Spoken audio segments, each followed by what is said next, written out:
pushing the bounds and innovative use cases for using Figma in the classroom. I am so excited to introduce two incredible educators. We have both David and Jessica here today. You're going to hear from them about some really interesting ways that they have both been using Figma and FigJam in the classroom. Some unexpected things. So hopefully you can get some ideas for some lesson plans. And as soon as I met both of them, I was like, wow, I really wish I had teachers like you growing up. They care so deeply about their class. They care so deeply about their craft. And I hope you are as inspired by them today as I was when I first met them. So I'll turn it over to David to start, and Jess will close us out for this one. Awesome. Sweet. Can y'all hear me? We're good. Sweet. All right. So yeah, we're going to talk about some innovative uses for Figma in the classroom. My name is classroom teacher. I've been teaching for about 8 years in the classroom. I've done everything from 3rd to 8th grade, mostly landing in 3rd and 4th grade. And the last few years, I made the jump to middle school, and I could not be happier. My current role right now that I've been doing for 2 years is I am a middle school STEM teacher. I teach graphic design and 3D modeling, mostly following the principles of 3D printing, laser cutting, manufacturing. And I'm just really pumped to show you just some of the awesome things my students are able to do because of how we're able to leverage Figma in the classroom. So giddy up, here we go.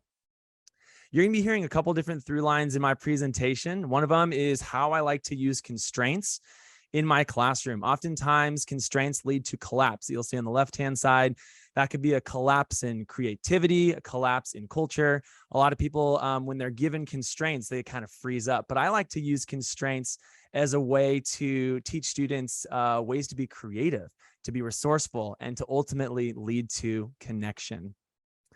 So one of the first things I do, this is kind of like day one of Figma in my classroom. I start with teaching shapes and function. And I'm going to walk you through kind of how I introduce Figma to students in the principles that I teach and some of the awesome stuff that we do. I also love tucking in social and emotional learning. So that's another through line as far as constraints that you'll be hearing today. So we start out with shapes, and the students oftentimes they're kind of baffled. They think that Figma only has 4 shape options. When they go to that top left-hand navigation, they see a rectangle, an ellipse, they see a triangle and a star, and like, oh, this is kind of limiting. And so I tell them, yes, these are the constraints you have. You're going to have to work with these 4 basic shapes. And then I'm going to show you how you can double click on these shapes and how you can really edit the vector network and path of them. And students, their eyes kind of light up. And when working in these constraints of these shapes, they come up with some of the most amazing things. Students start making things that look like animals, or the geometric shapes that they're creating just take on such a cool form. And at this point, they're, yes, doing an assignment of working with constraints and shapes, but they're also playing. They're getting into this place of play and creativity. After that, this is kind of like day 2. We're working with some more constraints. I tell them they have to make a design using 4 different shapes, or actually 4 of the same shape. And so with this design, they're taking it, and now this is where I'm kind of introducing Boolean operations, some different ways in which they can connect shapes and change the operations of them. So they're working with these 4 shapes, they're connecting them, and as you see on that GIF on the right, they're changing it to be unioned. And this is where I like to talk about the unity of our class, where maybe those 4 different shapes represent the 4 students in your group. And we do a ton of group work. Our classroom is anchored on collaboration, and how there might be 4 different individuals, all different backgrounds, all different interests, but you're a unit and you should be unified. And the smallest little change, like once they make that union and they change the corner radius, once that changes, the entire shape takes on a different shape, for lack of a better term and a terrible pun. But this is a really cool way for students to see how they can be really impactful in their groups, and also how they can make some pretty awesome designs. And it gets even better. From here, they're taking on social emotional learning. We're talking about connectiveness. And then we're sending this stuff to the laser cutter. And this is within the first week of Figma. Kids are taking home these pretty cool representations of not just an icon they made, but the values of our class, which is being connected, being united. And we're kind of now extracting things out of the screen. I love design. I love that things live online, but I also love when kids are able to hold and they're able to take things home and talk to the adults in their households. Like, hey, I made this. I only made this, but look what this represents. How does connection, maybe how does unity, how does that reflect itself in our family's culture? And so there's some really cool ways that students can make something. And within 10 minutes, laser cutting's pretty fast. Within 10 minutes, they can hold it in their hands. And it's pretty awesome. So we're kind of extending it this year. We're going to be laser cutting with acrylic, making jewelry. And yeah, there's some really, really fun things that is all designed in Figma. Now, within students and designs, I have about 90 students per semester. Again, I work at a middle school. And I don't know about you, but when I was in middle school, us middle schoolers were not known for our organizational skills. And that might still be true of some of my middle schoolers I see. So I'm going to be talking about how I really try to optimize and leverage Figma to help me with organization. And this is a quote from, well, me. I save 24 hours a semester by using Figma as an organizational system. And that's by me. I'm really stoked to share with you some things that I found within sharing and sending files. So this is a file that I created. This is in a Figma design. And this is a whole class upload file. I believe this will be available on Figma's EDU page soon. And it's a space where I give my students numbers 1 through 30. They know the number for the semester. And they're able to copy and paste from their own Figma design file onto this whole class shared file. All my students have access to this. And what's really cool, what I think is beautiful about this is the students get to be inspired and they get to see each other's work. It's not just me as the educator sharing, hey, I made this cool thing, check it out. They're able to get just a choir of ideas from their fellow classmates. Maybe they don't sit at the same table as a student, but they get to see someone's design, and that just takes on so much inspiration. And I also use this as kind of a way this is for a laser cutting file, and we're working on rotational symmetry. Students are trying to send this file to the laser cutter. I tell them if it's ready, if it's hitting on that green box, it's ready to go. It will be cut pretty soon.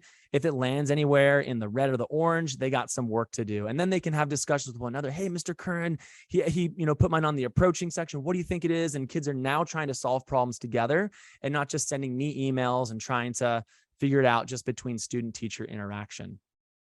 So a quick little blast on how much time I do believe this saves me.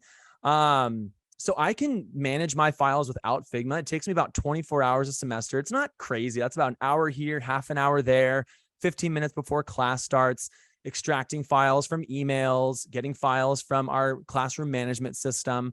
And that's okay. I can do that. I can live with that. But it's a lot of work in some ways where if a student's file doesn't work, I have to email them back and I have to let them know what's wrong with it. We do a lot of work with SVG files, and those are not the most beautiful files to view in a browser. They're really thin. And so if I'm using kind of in that middle bar, if I'm using Figma, like in the example I just showed, I can get that down to about 10 seconds per file to the laser cutter or the 3D printer, which you'll see pretty soon. I can just take all those, I can group them, I can send them over, and it's really, really fast. Now, the most beautiful part of this is students are using Figma in my class starting, day one. And if you give students and you allow them to run the show, they become really proficient in file management. And now they're the ones who are copying and pasting things over. You teach one student who teaches another student. Then you got this kind of teacher of teachers model amongst your kids. And they're learning from one another how to manage files and send things to laser cutter. And I can get down to about 1 hour of file management. I'm kind of getting bored at this point, right? Where a lot of students are kind of taking charge of the class. And here's a picture of that. This I took a couple months ago, right before summer. My students are, the one standing is sharing with another student how to send things to the laser cutter, how to level it. And I walked over to this group and I'm like, hey, like, are you sure you made sure you set the laser power to 100% and the speed's down at this point? And the kids turn to me and just say, like, can you go away, Mr. Curran? We got this. And so now I'm like the annoying adult in the classroom trying to check up on kids, but they're really promoting the design process and just running with it. And I love being that kind of annoying interruption and kids taking agency or having agency and taking control of the class. And Figma allows for that. They design it, they organize it, and it's a really amazing process. Now I'm going to go into how I teach layering in Figma, how to use the different layers and also the pen tool. So we work on a project. This is again with those shapes, but now we're working with layers and laser cutting with cardboard. And so my students, they know that this is a familiar shape. They get it from the file from a few weeks ago. And we talk about what sticks out in your file. And when we spray paint and we get these different layers, what kind of elements support, what's the main piece. And then we also talk about, we are doing a ton of stuff with cardboard. It's a hot mess in my classroom, pieces everywhere. And then we go into some pretty deep conversation about just the layers of our personalities. What are some things that stick out about your personality? What are some more supportive elements? Or what are some parts about ourselves that are more hidden? What are some things that maybe only us and a few friends know? And kids have been super vulnerable in this project, talking about themselves, talking about the layers of their personality. I don't really think a lot of us know. And this is all just, I mean, I could do this just with talking about cool designs and vector paths and stuff, but it's an amazing opportunity, a really low hanging fruit opportunity to dovetail social and emotional learning into teaching design. And that's where I think the beauty and the magic of design can really take off. And these are stunning. They're really cool to see when they're hung around campus. Kids will like bring their siblings and their adults to campus to show them, and they have great conversations about, it's not just a design, and check out what this means. And they're having conversations about personality and depth. It's really, really cool. After that, I dive into the pen tool, and kids are making some pretty cool lines. They don't actually know what exactly they're doing at first and how this project really is produced, but we're working with lines, working with making sure that things are lined up. The pen tool is an incredible thing. They're bending it. And from here, you'll kind of see the progression. This is a student example on the left, kind of what they started out with. In the middle, how they're working with a little bit more of kind of geometry and spacing in mind. And on the right-hand side is their final product, at least within Figma. After this, we send it to a 3D modeling software where we're not just working with the X and Y, but we're working with the Z axis, and kids are making these 3D printed benches with some little figures. And it's amazing. I mean, it's so cool when kids are taking things again from the screen, bringing it out. There's a lot of prototyping and a lot of different just iterations of things that they make once they're able to hold something that was in Figma. Like, oh, wow, actually my spacing was a little off. My model seems a little crammed. I could bring that out. We're working, this is within another unit, probably like week 5 of Figma, where we're working with kind of making these little architectural models of 3D printed benches. These are also some other examples of things that were made using Figma. On the left-hand side, working with our typography unit, we're now bringing type out into the world, making some little desk mounts for teachers. We're making mazes. They're adding little, just elements to make earrings and jewelry. That's on the second one, or the second column, the bottom. That's Morro Bay. It's famous for its rock and its waves. Love to surf there. Some mazes. We have a puzzle unit. Kids are working with gears. That's basically the gear on the very right-hand side is an ellipse with some element, or maybe it's I forget, maybe it's a polygon with some elements changed. My students could tell you. And some really awesome things coming from Figma and then heading out into the world. So I'm going to wrap things up here. Yes, we're doing some cool stuff, and my students are phenomenal. They're making magic happen. But I really do think that one of the most valuable things that I see in my classroom is teaching identity and value through the use of Figma. So we work with identity, first talking about portraits, looking at people that we identify in history that have had significance. Kids are using Image Tracer, which is a plugin you can get on Figma. They're taking an image offline, they're tracing it, making their own vector network, and then they're sending it to the laser cutter and kind of pulling up that first layer of the cardboard paper to show that relief of the corrugation. And these are amazing. The kids love these. They're super awesome. We then kind of go into a little bit more of what does like identity, what does that mean to you? Who do you identify with? What are some ways that we could promote identity on campus? And the things that kids think of are absolutely phenomenal. We then go into how can we use color? How can we use shape and function and form to more so represent identity? What does identity mean to you when working with a vector network? And how could we add elements of color? Students are now taking pictures of their grandparents. This is on the very left-hand side. That's a student's grandparents that she made a minimal vector portrait of, was able to print this out, give to them. And it's just an amazing space. Again, kind of working within those constraints. You have to use a minimal vector style. You can't add like too many details like the eyeballs or the eyelashes, working with those constraints. How can that lead to creativity? And how can that lead to connection? And there are just so many opportunities to talk about social and emotional learning here. And it's an amazing piece that only gets better. We then do a artist study on an artist you might be familiar with, Tammy Coker. If not, please go check out Tammy Coker. He's out of Austin, Texas, I believe. And now we're working with layers. They've learned a ton within Figma already. And now we're going to move into kind of an audit on our school. I send the kids around campus and I encourage them to look around their other class periods for what is represented in the artwork around our school and what's not represented. And so they kind of do an audit on our school and see, okay, in my history class, there's just a lot of pictures of founding fathers, but I don't see a lot of representation and maybe some other cultures that we have here. We have a very large Filipino population at my school, and that's not reflected in the artwork on campus. And students come back with that. And I tell them this is not a place of shame. We're not shaming anyone. We're just trying to add value, trying to bless our campus, and trying to have representation really be a core anchor of who we are at Los Osos Middle School. And kids have come up with phenomenal ideas. Like, I don't see anyone with disabilities represented in the artwork. And it's just amazing to see the things that they come up with and the way they're able to represent that with layers and portraits now. All kind of wrapped up within identity. And this is my last slide. Well, about me, I think it's my last slide. And if there's anything that you learned from this time, there's some cool stuff you can do. Laser cutting's amazing. 3D printing's awesome. But my hope is that you mainly take away that if you're an educator and listening to this, you are such an important aspect, an important figure in these students' lives. And you are just being in the classroom, or if you're online, you add so much value to students just by being there, being consistent and showing up for kids. And so, if there's any encouragement I could leave you with, it's that you're enough and that you're going to rock it this year. And that there's just a lot of magic that you're going to be able to make happen for your students that's going to impact them. And so we can teach our students to make amazing things using incredible skills, or we can equip our students to build an incredible world by doing amazing things. And so I want to leave you with that. Thank you for listening. Again, my name is David Curran. Feel free to follow me. I'm not too active. Maybe I'll be reactivated on Instagram and TikTok. It's at Tall Mr. Curran.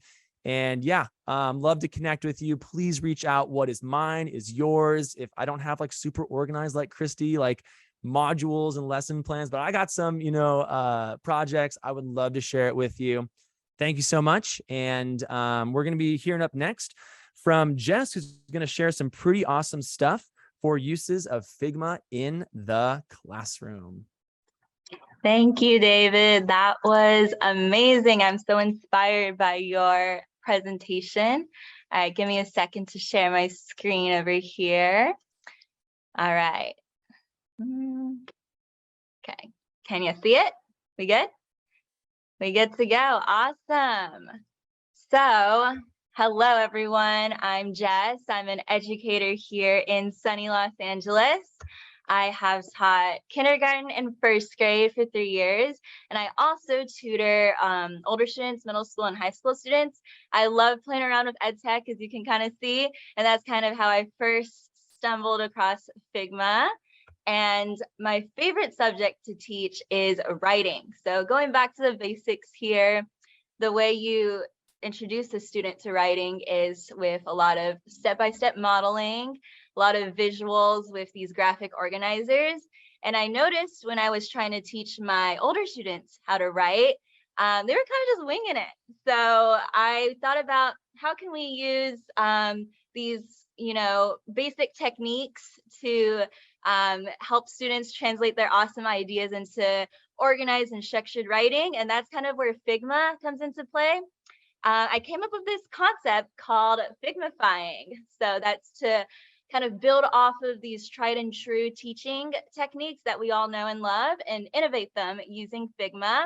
I'll be mostly talking about FigJam actually today, but I am working on some awesome stuff with Figma. So in my talk today, I'll be showing you 6 ways to Figmify your writing. Okay, But before we actually get into writing, I want to start with expectations. Setting expectations is something I always do in my classroom. So I love having students contribute to the expectations themselves. So you can see they made their own rules here. And then on Figma, how I do it is I love all of the awesome stickers. Students love them too. My favorite is the clipboard sticker that you can grab here. And I'll lay out the expectations and students can contribute to, and also the agenda so that we are accountable for what we're doing in class. And I know a lot of students and teachers groan when they hear about expectations, like, oh, why do we have to do this? But I found it's not very limiting, kind of like what David was saying about constraints. It actually doesn't constrain them. It actually encourages them to really express themselves, to have their voice be heard. And then I'll kind of just place some keyboard shortcuts here, and students are free to explore Figma, FigJam, and really come back and share what they've discovered. So that's why setting expectations is really important for the groundwork of using Figma in the classroom. Next is aligning of standards. So Figma is so much fun, but we want to make sure all the fun activities we're doing are anchored to these bigger picture learning goals. So what I like to do is, again, I have the clipboard from the sticker panel, and I'll put the Common Core standards, or you can use whatever standards your school uses. And that way I can make sure, and students are also communicated what standards that we'll be adhering to. And I would do this in my regular classroom as well. So this is just a digital transference of that, and it keeps us, again, all accountable. All right, so now that we got our groundwork, I want to move into some shared writing techniques. I love this idea of collaborative writing. So before we even start writing, we want to organize our thoughts. So let's say we're discussing a book in class, right? Something that I used to use is Padlet to kind of share our thoughts on like a sticky note board. So you can do the same in FigJam. So I have like a little section for our book club discussion, and students will just put their takeaways on a sticky note.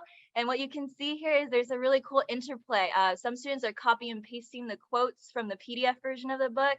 Some students are very analog, and they're flipping through the pages and finding those dog-eared pages to share with us. And it's all put together on this one screen. And I also want to note that I do set a timer just to get the pacing down and make sure that this activity is really effective. So collect evidence together as a class. It definitely also saves time. And then you can also utilize the multimedia features of FigJam. So I love to bring in a picture, a definition, a little poll widget. And that way students can really deepen their learning and make these deep and rich connections. And all in all, we can synthesize all of our learnings together before we move into kind of expressing our ideas in more structured writing. All right, so now finally we move into a writing piece. So I, again, love the idea of a shared class writing piece, and I was inspired by those 90s Mad Lib workbooks, fill in the blank. So I Figmified it here for you. So as you can see, I have different sections. Let's start with the first section here. Okay, so we have the parts of speech words, and students split into groups, and they kind of fill in the blanks, practice their parts of speech skills.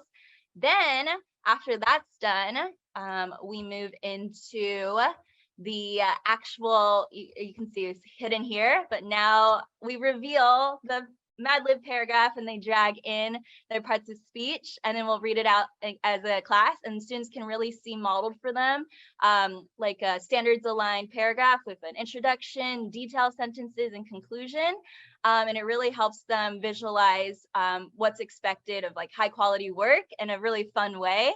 And then just to kind of think about how we can make this even more collaborative, something you could do is split your students into centers and do rotations. So you could have one group of students, maybe the English language learners, maybe they can focus on these parts of speech words.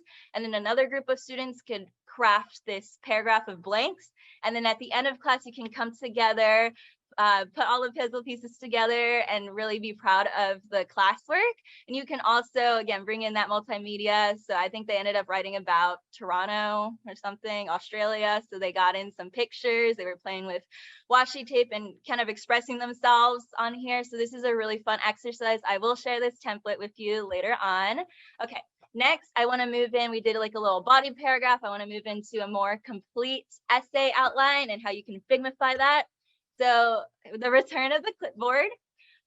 What I love to do is semi-fill it in for students, and then they can jot down their ideas in class. And a really cool discovery I made is you can copy this clipboard, paste it, make sure you paste without formatting, paste it into Google Docs, and voila, you can see this whole outline, and students can remember to stick with their original plan as they're writing their complete essay, which is really awesome. Wait, I see a question in the chat. Ooh, okay, I'll get to that later. All right, next Figmification is graphic organizers. I love graphic organizers. You can see I have like an anchor chart behind me. So let me talk about how I use that in my teaching practice with Figma. All right, so I don't like just talking at my students when I'm teaching. Do not like that. So I advocate for this practice of showing, not telling. And you can use the pre-made graphic organizers that Figma has, such as this awesome pros and cons template. And that way, students can really actively contribute to the discussion as you are teaching. So in this case, I know it's like a very bird's eye view, so that we did the extrinsic motivation concept, and then students reflected on the pros and cons. We learned about intrinsic motivation, and students reflected again on the pros and cons. And now it was formatted very nicely as a visual reminder for students to reference later on. Okay, here's another graphic organizer I'm going to throw at you, the classic Venn diagram. So something I love to do in the classroom is I create a section. As you can see, this purple thing, kind of my outfit's kind of inspired by that today. So create a section and then add individual Venn diagrams for each of your students. And when you zoom out, you can see everyone as a shared workspace, but then students can zoom in and focus on just their own graphic organizer to organize their thoughts. So here's a zoom in. And again, you can bring in that multimedia component. You can add in a book quote.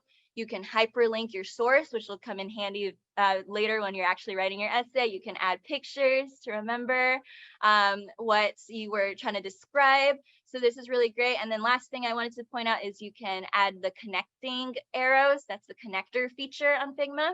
And that way you can really see a visual of making those deeper connections with your ideas. And then another great component of having a shared workspace is, as a teacher, you can zoom in and give students very timely, specific feedback. So I use the comments feature here. So I give my student a little comment, and then I can zoom back out and then monitor another student. So that way you're not flipping between different tabs or grading different papers and getting lots of paper cuts.